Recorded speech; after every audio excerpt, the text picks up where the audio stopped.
아멘. 오늘 안디옥 교회가 세워지다라는 제목으로 하나님 말씀 증거하도록 하겠습니다. 여러분, 세상에서 가장 먼저 이 그리스도인이라고 불려진 곳이 어디인 줄 아십니까? 그리스도인이라는 이 말이 처음 어떻게 나오게 되었는지를 아십니까? 바로 오늘 본문에 이제 안디옥 교회를 통해서 생겨난 것을 우리가 알 수 있습니다. 안디옥 교회는 최초로 이방 지역에 세워진 교회였습니다. 그리고 최초로 이방 선교사를 파송한 교회였습니다. 예수님께서 먼저 된 자가 나중되고 나중된 자가 먼저 된다라고 말씀하신 것처럼 비록 이방 교회에 세워진 이 교회였지만 안디옥 교회가 하나님께서 계획하신 이 세계 선교의 이 교두보의 역할을 감당했던 그런 교회였습니다. 그래서 그런지 지금도 예루살렘 교회라는 이름을 가진 교회는 잘 없지요. 근데 안디옥 교회라는 이름은 굉장히 많습니다. 찾아보니까 수원에도 여러 교회가 있더라고요. 그리고 전국적으로도 수십 개의 안디옥 교회들이 있더라고요. 광교 안디옥 교회, 수원 안디옥 교회, 전주 안디옥 교회, 포항 안디옥 교회.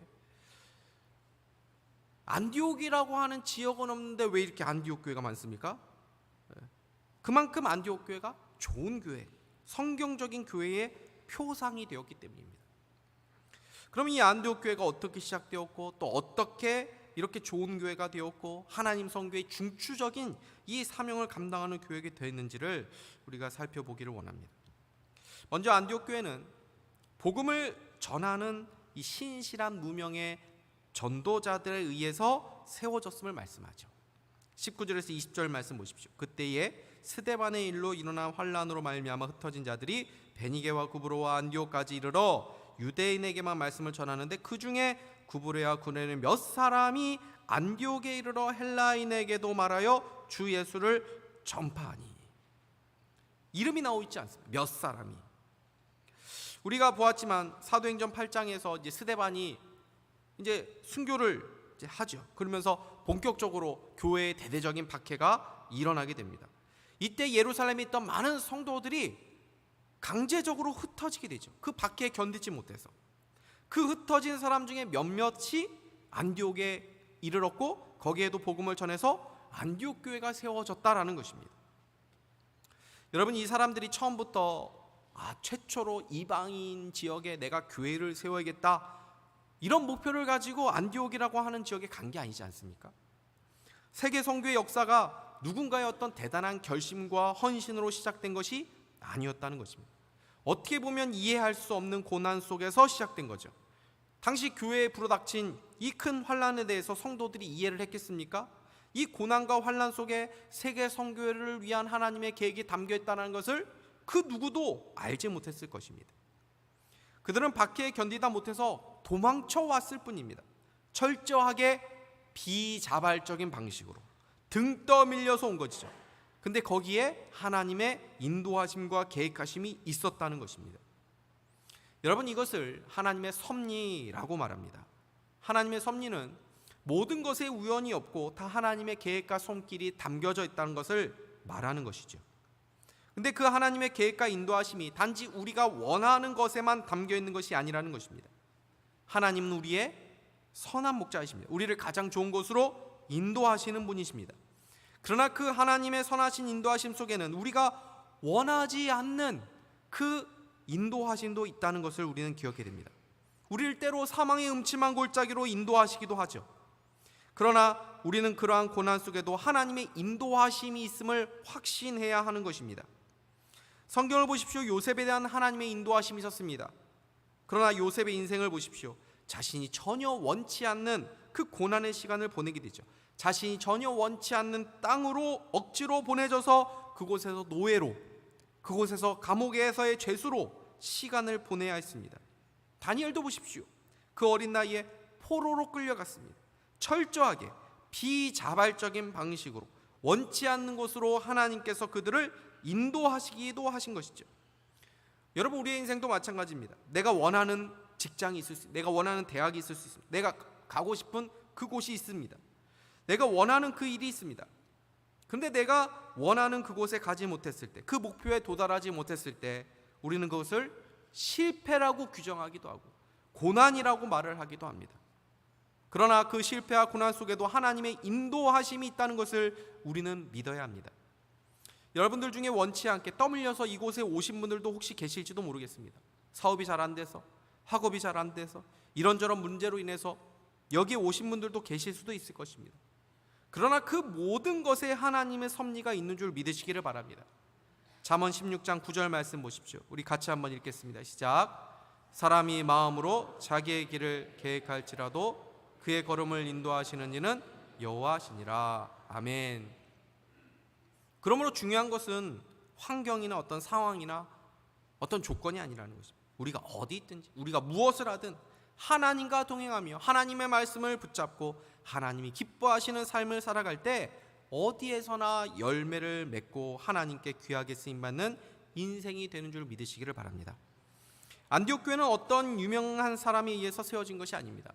사도 바울이나 사도 베드로나 예수님의 어떤 다른 제자들이 세운 교회가 아닙니다. 무명의 평신도들이 알 수 없는 그 고난 가운데서도, 원치 않는 그 삶의 환경에서도 신실하게 복음을 증거하다가 맺혀진 열매였다는 것입니다.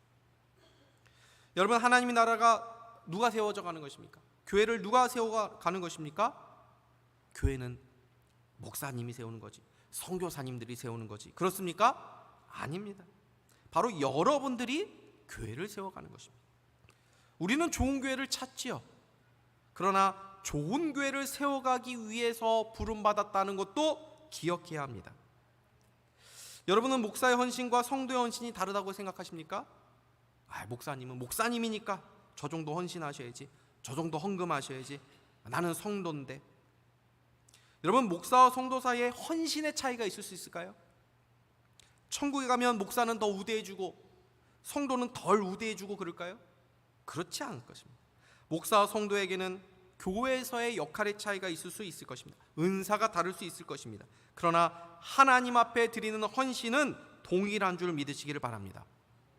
목사가 인생 전부를 하나님 앞에 드린 사람이라면 성도는 인생 전부를 하나님 앞에 드리지 않은 사람들입니까? 우리 모두 하나님 나라의 풀타임 사역자들인 것이죠. 여러분을 통해 하나님이 하실 일들이 있으십니다. 여러분을 통해 복음을 들어야 될 영혼들을 하나님께서 준비해 놓으셨습니다.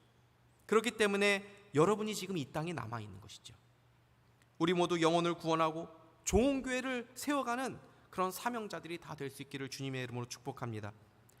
두 번째로, 안디옥 교회가 좋은 교회로 성장할 수 있었던 이유는 주의 손이 함께 했기 때문이라고 말씀합니다. 21절 말씀 보십시오. 우리 같이 한번 읽겠습니다. 시작. 주의 손이 그들과 함께 하심에 수많은 사람들이 믿고 주께 돌아오더라. 아멘. 여러분, 이거 놀라운 기적이라는 겁니다. 주님만이 하실 수 있는 일이 일어난 것이죠.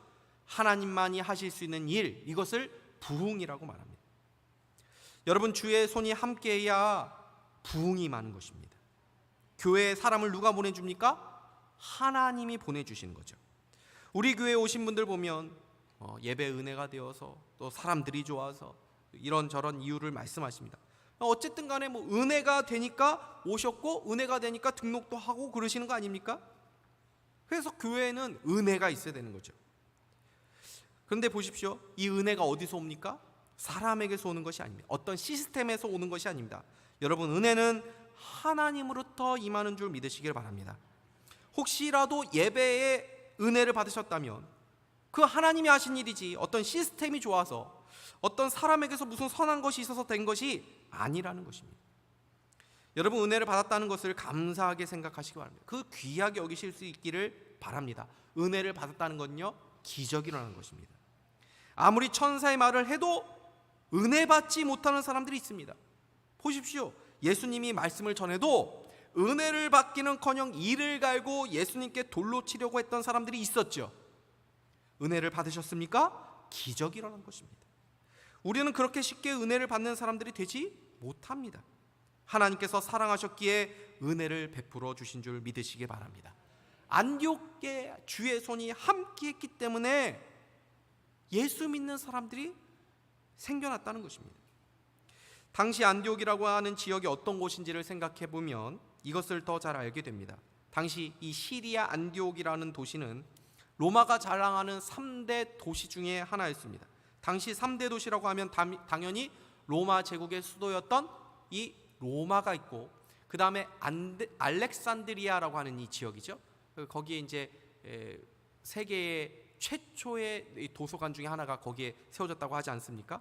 그만큼 학문과 문화가 발달된 이 국제 도시가 이 알렉산드리아였습니다. 그 다음 세 번째 큰 도시가 바로 이 안디옥입니다. 당시 60만 명이 거주했던 국제 무역 도시였다고 합니다. 당시 60만 명이면 지금 세계 인구를 고려해 볼 때 1000만 정도 되는 그런 아주 글로벌한 대도시라고 말할 수가 있겠죠.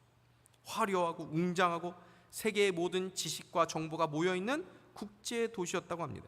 근데 보십시오. 그에 비해 무명의 전도자들 어떻습니까?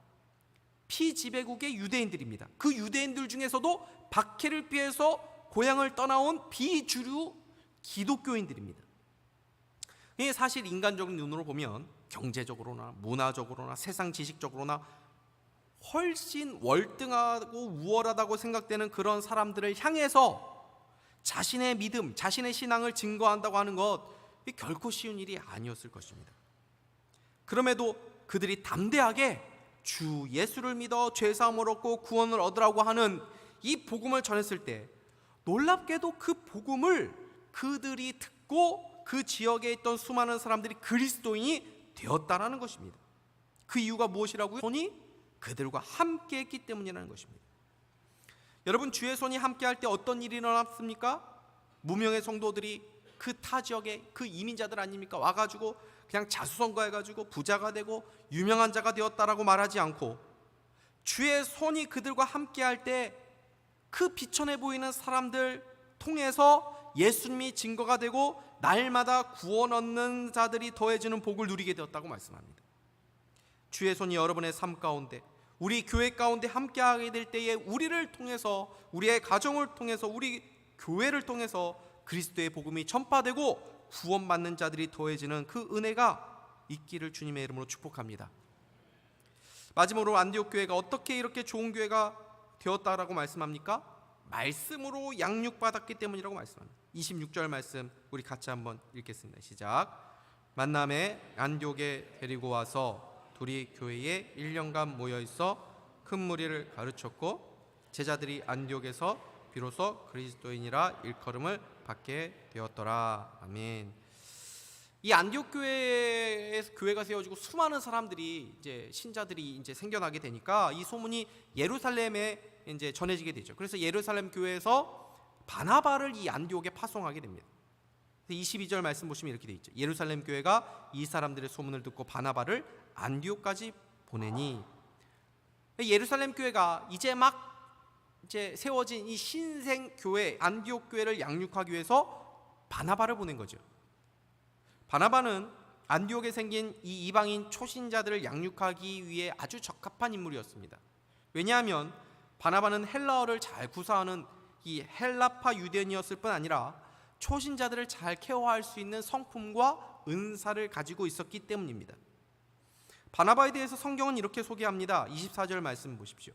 바나바는 착한 사람이요 성령과 믿음이 충만한 사람이라 이에 큰 무리가 주께 더하여지더라. 여러분, 바나바를 소개하는데 가장 먼저 나오는 것이 뭐냐면 성품입니다. 착한 사람이라. 여러분, 그리스도인들이 누구입니까? 착한 사람들입니다. 어떻게 보면 당연한 말 같지만 사실 현실을 보면 그렇지 못할 때가 얼마나 많이 있는지 모릅니다. 성경에서 말하는 착함은 세상에서 말하는 타고난 성품, 어떤 선천적인 성향과는 다릅니다. 성경에서 말하는 착함은 성령의 열매입니다. 신앙의 성숙을 통해 맺혀진 열매입니다. 모든 사람 마음에는 이 죄성, 악한 마음이 다 있습니다. 그러나 예수님을 믿고 성령님이 우리 안에 들어오시면 성령님은 끊임없이 우리를 변화시켜 가십니다. 거룩하게 만들어 가시는 것입니다. 그래서 우리 마음 가운데 그 악한 마음을 다루시면서 착한 성품으로 길들여 가시는 것이죠. 갈라디아 5장에는 성령의 9가지 열매가 나오죠. 오직 성령의 열매는 사랑과 희락과 화평과 오래 참음과 자비와 양성과 충성과 온유와 절제니 이 같은 것을 금지할 법이 없느니라. 이 성령의 열매가 다 무엇과 관련되어 있냐면 성품과 관련되어 있는 것입니다. 근데 여기서 보시면 이 양선이라고 나와 있는데 영어로는 goodness, 선함이라는 말입니다. 착함이라고도 말할 수 있겠죠. 여러분, 우리 하나님 어떤 분이십니까? 악한 분이 아니시죠. 착한 분, 선한 분이라고 우리가 고백합니다. 그래서 하나님의 자녀들도 그 하나님의 성품을 반영해야 하는 것이죠. 그런 의미에서 성경이 그리스도인을 향해서 착함을 말합니다. 에베소서 5장 9절 말씀 보십시오. 빛의 열매는 모든 착함과 의로움과 진실함에 있느니라. 마태복음 5장 16절에도 이렇게 말씀합니다. 이같이 너희 빛이 사람 앞에 비치게 하여 그들로 너희 착한 행실을 보고 하늘에 계신 너희 아버지께 영광을 돌리게 하라. 여러분, 다른 사람이 여러분 볼 때 저 사람은 착한 사람이야 라고 말하고 있습니까? 우리가 왜 착한 모습을 가지고 살아가야 됩니까? 그것이 하나님의 성품을 드러내는 일이기 때문이라는 것이죠. 여러분, 착한 마음 가질 수 있기를 바랍니다. 마음이 꼬여 있으시면 안 돼요. 남이 잘 안 되기를 바라는 마음이 있으면 안 됩니다. 악한 사람들 보십시오. 악한 사람들은 잘 안 되기를 바라는 대상이 있습니다. 불행해지기를 원하는 대상이 있습니다. 더 나아가서 남의 불행을 위해서, 남을 무너뜨리기 위해서 적극적으로 행동하고 모의하고 계획을 세우는 그런 일을 행하기도 합니다. 시편을 보면 그런 악인들의 모습이 많이 나옵니다. 근데 성경은 뭐라고 말씀합니까? 그런 악인들을 자기 꾀에, 자기가 그 파놓은 함정에 자신이 빠지게 된다라고 말씀합니다. 그러니 남을 괴롭게 하는 사람, 남이 불행해지기를 원하는 사람, 남을 불행하게 하는 사람은 자신이 그 괴로움을 당하게 되고 자기가 불행한 인생을 살아가게 되는 것입니다. 그리스도인들은 어떤 사람입니까? 어떤 마음을 가진 사람이어야 합니까? 착한 마음, 원수도 사랑하고 나를 박해하는 자를 위해서 복을 비는 사람들이 그리스도인이라고 말씀합니다. 바나바는 그런 하나님을 닮은 경건한 어른이었다는 것입니다. 그래서 안디옥에 있는 성도들을 양육하기 위해 파송을 받은 바나바가 어떻게 교회를 세워가고 있는지를 보십시오. 23절 말씀입니다. 그가 이르러 하나님의 은혜를 보고 기뻐하여 모든 사람에게 굳건한 마음으로 주와 함께 머물러 있으라 권하니. 바나바는 그들이 복음 안에서 그 은혜를 누리는 것을 보며 함께 기뻐했다라고 말합니다. 여러분, 지난주에 고넬료와 그의 온 집안이 복음을 받아들인 이 이야기를 보지 않았습니까? 그때 이 할례를 받은 그리스도인들의 반응이 무엇이었죠? 화를 냈습니다. 왜요? 그들 안에 교만함이 있었기 때문입니다. 그러나 바나바는 그런 마음을 가지지 않았다는 것입니다. 남이 잘 되는 것을 보면서 함께 기뻐했다는 것입니다. 은혜를 받는 모습을 보면서 함께 기뻐했다는 것입니다. 여러분, 교회에 새 신자가 많이 오면 모두가 좋아할까요? 이게 한두 명 이렇게 오면 거야 환영하고 그러는데, 만약에 새 신자가 너무 많이 막 와가지고 교회가 막 예전 교회 같지 않고 막 분위기가 막 달라지고 막 이러면은 뭔가 이렇게 새 신자가 많이 온 거에 대해서 환영하지 않는 그런 마음이 있는 사람들도 있을 수 있습니다. 교회에 온 지 얼마 안 된 새 신자가 열심히 신앙생활하고 교회 봉사하고 그러면서 막 리더가 되고 팀장이 되고 그러면 다 좋아할까요? 시기하는 사람들이 있을 수도 있는 거죠. 아니, 자기가 언제부터 여기 왔다고 굴러온 돌이 박힌 돌 빼나, 그런 마음이 있을 수 있는 것이 사람입니다. 그러나 부흥하는 교회는 그렇지 않다는 것입니다. 모든 이들에 대해서 열려있고 자기 힘으로 교회를 좌지우지하고 큰 소리 내는 소수가 없다는 것입니다. 여러분, 남이 잘 되는 것을 기뻐하는 대표적인 관계가 있습니다. 바로 부모 자식 간의 관계입니다. 남들이 야, 당신보다 그냥 아들이 훨씬 인물이 좋구만, 그러면은 막 화를 내면서 어떻게 그런 욕을 할 수 있냐고 막 그렇게 분노하는 부모 혹시 보셨습니까? 만약 있다면 그건 부모 자식 관계를 의심해 봐야 됩니다. 우리는 부모보다 자식이 더 잘났다고 하면 그것을 좋아하죠. 왜요? 아버지의 마음이 있기 때문이에요. 바나바가 바로 이 아버지의 마음을 가지고 있었던 것이죠. 그리고 그들을 어떻게 양육하기 시작합니까? 굳건한 마음으로 주와 함께 머물러 있으라고 권했다고 말씀합니다. 이것은 말씀으로 양육했다는 것을 보여주는 것입니다. 바나바가 안디옥 교회에 와가지고 말씀을 양육한 일을 하게 되죠. 그러기 위해서 했던 첫 번째 일은 바로 사울을 찾은 것입니다. 25절에서 26절 말씀 보십시오. 바나바가 사울을 찾으러 다수에 가서 만남에 안디옥에 데리고 와서 둘이 교회에 1년간 모여있어 큰 무리를 가르쳤고 제자들이 안디옥에서 비로소 그리스도인이라 일컬음을 받게 되었더라. 여기서 우리가 잠시 잊었던 이 사울이 다시 등장하게 됩니다. 당시 사울은 아직 교회의 환영을 받지 못, 교회로부터 아직 받아들이지 못하고 있었을 때였습니다. 그래서 자신의 고향인 다소에서 하나님의 때를 기다리고 있었습니다. 근데 모두가 이 사울을 외면하고 받아들이지 않았을 때 바로 이 바나바가 사울을 생각하고 찾아가게 된 것이죠. 여러분, 바나바는 사울보다도 나이가 훨씬 많고 더 존경받고 신앙의 연륜도 있고 교회의 큰 어른이었습니다. 그런 바나바가 아직 교회에서 외면하고 있는 이 젊은 사울을, 검증되지도 않은 그 사울을 찾아가서 나를 좀 도와달라고 요청하고 그를 동역자로 세우고 그에게 복음을 위해서 헌신할 수 있는 기회를 지금 주고 있는 겁니다.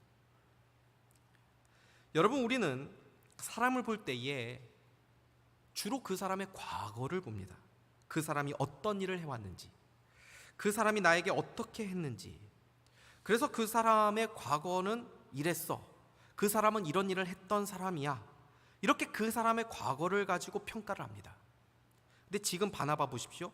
만약 바나바가 이 사울의 과거를 보면서 평가했다면 그 역시도 교회 사람들이 환영하지 않았던 것처럼 그도 사울을 찾아가지 않았을 것입니다. 바나바는 한 사람의 과거와 무관하게 그를 변화시켜 가시는 성령의 능력을 믿었죠.